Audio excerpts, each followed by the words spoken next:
Hello, I'm David Chaston with 90 at 9, brought to you by interest.co.nz. This week, get everything you need to know in 90 seconds at 9 o'clock, with news the New Zealand currency is rising strongly. But first, the looming new US tax reform is about to place more strain on America's place in the international arena. Germany, France, Italy, Spain and the UK have all told the US this planned corporate tax reform will violate the country's double taxation treaties and breach world trade rules. They told the Americans to respect the international obligations the country is committed to.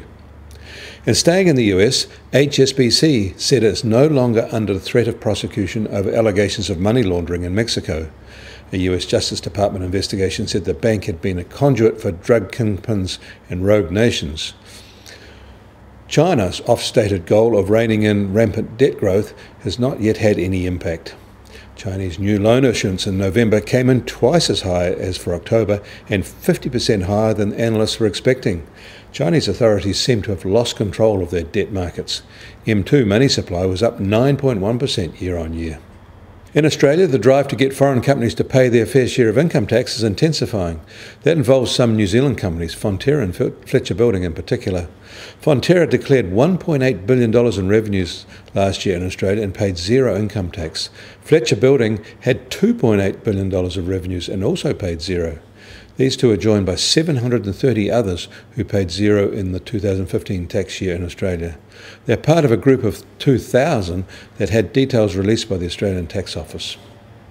In New York, the US Treasury 10-year yield is now at 2.38%. The price of crude oil is up again, now just over $57.50 a barrel, while the Brent benchmark is up more than $1 to $64.50 a barrel. The price of gold is unchanged at its 5-month low of $1,245 an ounce, and the Kiwi dollar, however, is higher, noticeably so, and now at 69.2 US cents, a rise of more than 3/4 cent. On the cross rates, we're up too, at 91.8 Aussie cents, and against the euro, 58.6 euro cents. That puts the TWI up strongly at 72.3 and its highest in over a month.